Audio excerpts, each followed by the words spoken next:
Praise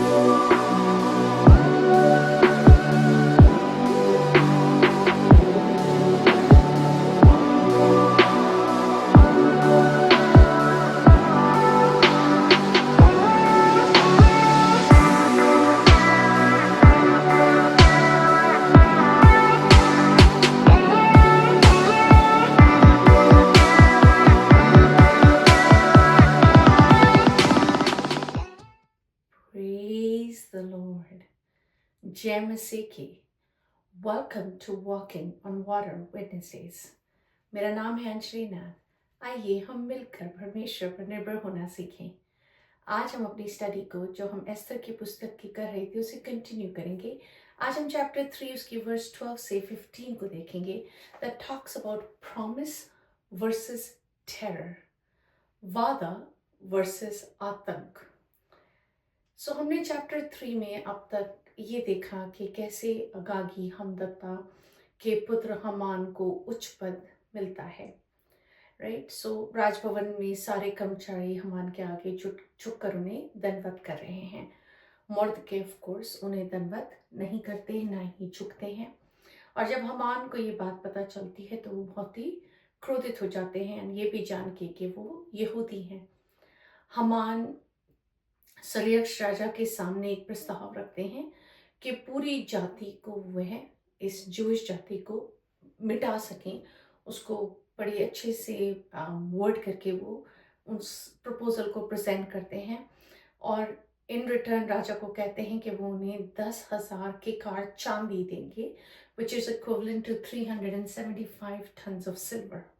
and of course राजा हाँ कर देते हैं।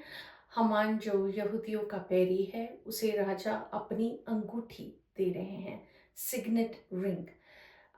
और यह अधिकार भी देते हैं कि जैसा उनका मन करे वैसा वो उनके साथ व्यवहार करे। ना Haman has the authority, he has the signet ring जिससे वो सील पे इम्प्रेशन मार लगा सकते हैं। He has the authority in everything. अब हम चलते हैं the climax of the book of Esther, verse 12 to 15। यूं उसी पहले महीने के 13वें दिन को राजा के लेखक बुलाए गए और हमान की आज्ञा के अनुसार राजा के सब अधिपतियों और सब प्रांतों के प्रधानों और देश देश के लोगों के हाकिमों के लिए चिट्ठियां एक एक प्रांत के अक्षरों से और एक एक देश के लोगों की भाषा में राजा सरियक्ष के नाम से लिखी गई और उनमें राजा की अंगूठी की छाप लगाई गई। राज्य के सब प्रांतों में इस आशय से चिट्ठियां हरकारी के द्वारा भेजी गई कि एक ही दिन में अर्थात अदार नामक 12वें महीने के 13वें दिन को क्या जवान, क्या बूढ़ा, क्या स्त्री, क्या बालक, सब यहूदी मार डाले जाएं, नष्ट किए जाएं और उनका सत्यानाश किया जाए और उनकी धन संपत्ति लूट ली जाए। एंड ऑफ कोर्स वो लोग काफी वेल टू डू होते थे, यहूदी भी। उस आज्ञा के लेख के निकले सब प्रधानतों में खुली हुई भेजी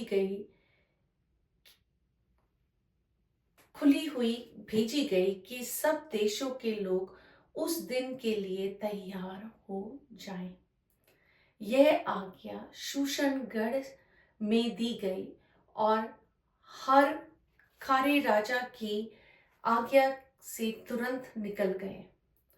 राजा और हमान तो दाख मधु पीने बैठ गए, परंतु शूशनगढ़ में घबराहट फैल गई। The terror is just spreading. और हमान और राजा सरियक्ष आराम से बैठ के दाख मधु पी रहे, which is not surprising to me, especially for सरियक्ष राजा। और जो षड्यंत्र हमान रच रहे हैं उसमें भी कुछ सरप्राइजिंग नहीं है, because he's keeping the king cool-headed, so he doesn't understand all the distress that's going around in his nation.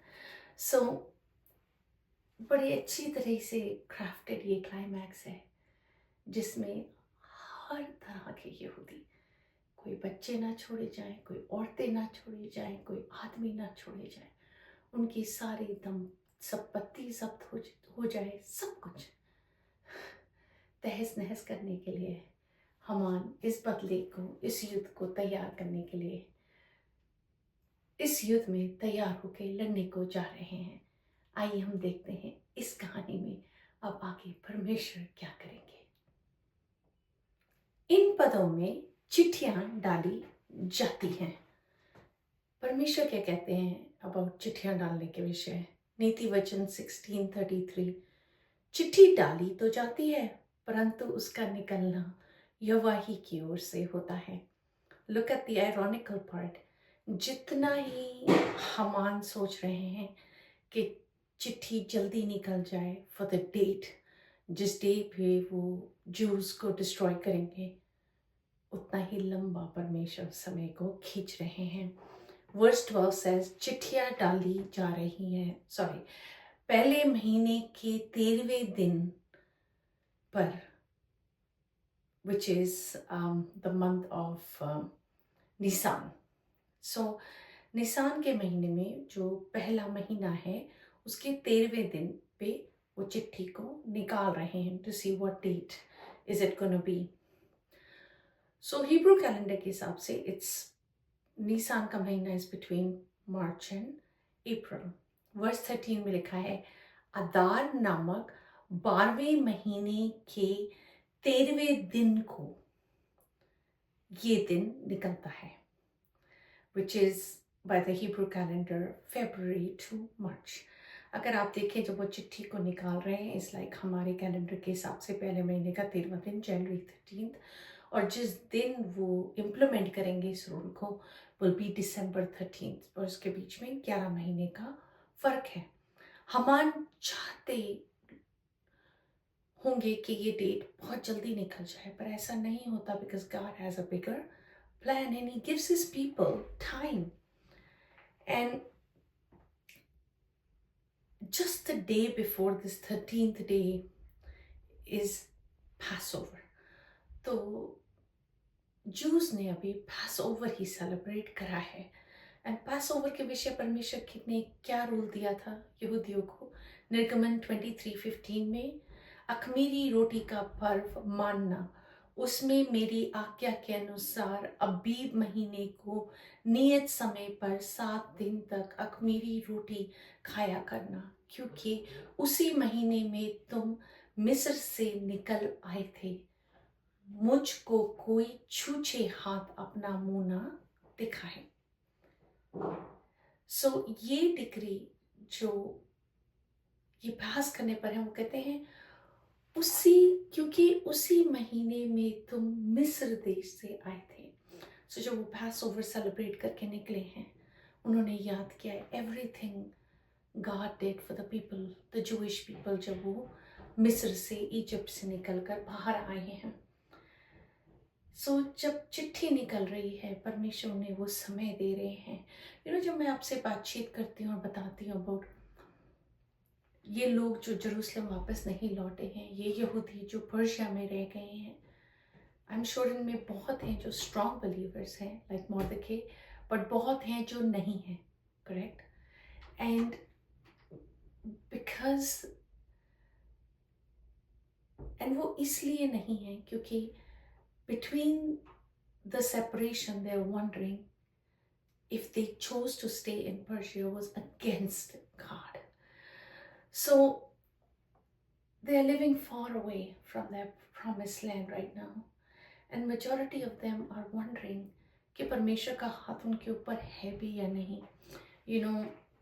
अगर हम टेरी कनबूम की बुक पढ़ें, द हाइडिंग प्लेस, जब कोरी टबूम की बुक को पढ़ें, the hiding place, she talks about seeing the Germans take the Jews, right, in a straight line, and she's feeling so sorry for them. And her dad answers her to say, I pity the poor Germans. Corey, they have touched the apple of God's eye. मुझे इन बेचारे Germans पर दया आती है कोरी, उन्होंने परमेश्वर की आँख की पुतली को छूने की जुर्रत की है.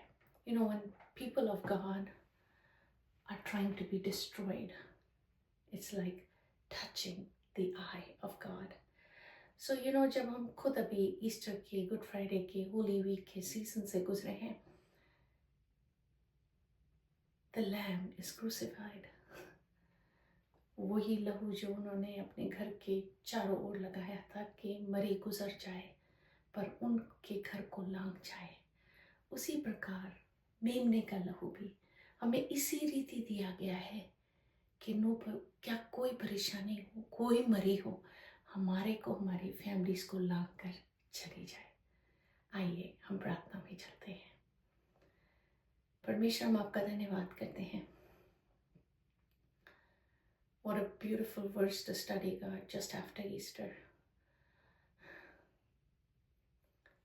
Jesus paid it all. He said it is finished. उन्होंने तमाम किया, पूरा किया. हम धन्यवाद करते हैं. आज हम विक्ट्री में जीते हैं क्योंकि we are more than conquerors through Christ Jesus. हर चीज़ में, हर बात में यीशु मसीह अपने लोगों को प्रभु जी वो विश्वास दे प्रभु कि वो इस युद्ध में प्रभु जी आपकी सहायता से पूरी रीति लड़ सके. पवित्र आत्मा अपने लोगों के साथ हो और हम ये जान सकें कि नो मैटर हम क्या सोचते हैं कि हमारे परमेश्वर हमारे साथ हैं कि नहीं, पर हमारे परमेश्वर, हमारे यीशु मसीह, हमारे बाप हमारे साथ हमेशा हमेशा थे और रहेंगे प्रभु जी. और इस आश्वासन के साथ प्रभु हम इस जर्नी को चला सके, knowing our God is always with us. हर चीज़ में, हर बात में आपको धन्यवाद देते हुए आदर, महिमा, इज्जत, जलाल केवल और केवल आपको मिलने पाए. यीशु मसीह के नाम में ही मांगती हूँ, सुन और दया से ग्रहण करें. आमीन. God bless you. Stay blessed. Stay safe.